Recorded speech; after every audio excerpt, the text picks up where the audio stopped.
तुम्हाला सांगतील की यूपीएससीच्या आधी अडचणी होत्या की सिलेक्शन नंतर जास्त अडचणी आहेत. आज मला लॉजिस्टिक क्षेत्रात काय संधी आहे त्याच्याबद्दल मार्गदर्शन करायला सांगितलंय. त्याच्या आधी मी एक गोष्टीबद्दल इथे बोलू इच्छितो, ती म्हणजे तामगाडगे ट्रस्ट करत असलेल्या कामाबद्दल, विशेषतः सिकल सेल बद्दल. तसं पाहिलं तर ह्या आजाराचं उच्चाटन करणं फारसं कठीण काम नाही. त्यासाठी सगळ्या समाजाने सगळा प्रयत्न, सर्वकष प्रयत्न केला पाहिजे. परंतु हा आजार भौगोलिक दृष्ट्या आणि सामाजिक दृष्ट्या व्याप्तीने कॉन्सन्ट्रेटेड एका विशेष भौगोलिक आणि विशेष सामाजिक लोकांमध्ये असल्यामुळे पाहिजे तेवढं लक्ष दिलं जात नाही. म्हणून संदीपने हे काम हाती घेतलंय. कोहिमामध्ये राहून नागपूरला पोहोचणं हा एक 24 तासाचा प्रवास आहे. तसं पाहिलं तर एवढ्या मोठ्या पदावर पोहोचल्यानंतर हे सगळं करायची का गरज आहे, याचं उत्तर त्याच्या सामाजिक बांधिलकीमध्ये. आणि तो आपला सगळा फावला वेळ या कामासाठी देतो. कायम सिरियसली तो यासाठी सतत प्रयत्न करत असतो. तुम्हाला सांगताना एक खाजगी गोष्ट म्हणून सांगू इच्छितो. तुकारामला जेवढं कन्व्हिन्स करणं कठीण आहे तेवढं याला हसवणं कठीण आहे. परंतु हे काम करत असताना तो कायम हसतमुख असतो, कारण की ते त्याच्या हृदयाच्या जवळ आहे. त्याच्यामुळे आम्ही आमच्या परीने त्याला मदत करत असतो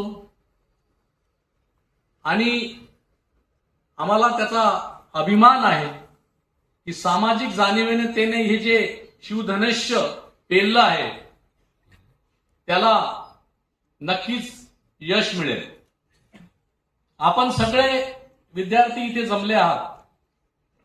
मी बोललो की आपल्याला प्रथम मध्ये यश मिळावं, आपण सिव्हिल सर्व्हिसमध्ये जावं. परंतु इथे बसलेल्यांपैकी कोणालाच प्रथम अटेम्प्टमध्ये यश मिळालं नव्हतं. तिसऱ्या चौथ्या अटेम्प्टमध्ये आम्ही झालो आणि आमच्याबरोबर काही लोक न झालेले पण इथे उपस्थित आहेत. जो काही तुमचा संकल्प असेल 3-4 वर्षाचा, तो तुम्ही घ्यावा आणि अटेम्प्ट द्यावे.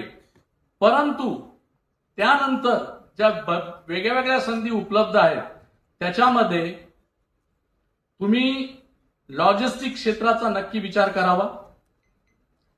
तुम्ही कोस्टल नसलात तरी काही फरक पडत नाही.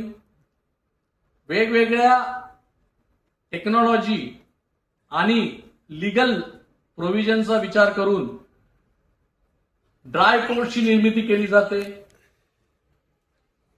लॉजिस्टिक क्षेत्र म्हणजे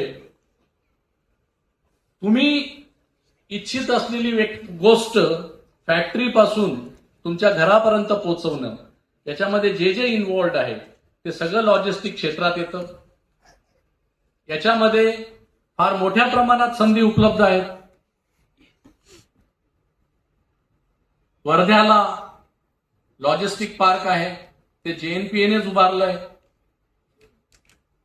नागपूरमध्ये 2-3 लॉजिस्टिक पार्क्स आहेत. ट्रान्सपोर्ट, रेल्वे, विमान वाहतूक या सगळ्यांमध्ये फार मोठ्या संधी उपलब्ध आहेत. माझी भाषण संपवण्याआधी मी तुम्हाला फक्त एक गोष्ट सांगू इच्छितो.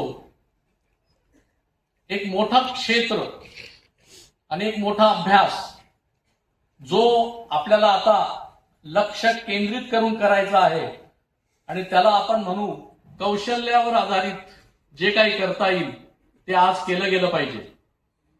माझ्याकडे JNPA मध्ये एक कुक होता, म्हणजे आहे, अजूनही काम करतो. त्याला साधारणतः 60-70 हजार रुपये पगार मिळतो. त्याने त्याच्या मुलाला शिकून सवरून बचत करून इंजिनियर बनवलं आणि JNPAच्याच SEZ मध्ये त्याला आम्ही एका नोकरीसाठी शिफारस केली आणि त्याला लागले. पण त्याला 22,000 रुपये हा पगार मिळाला.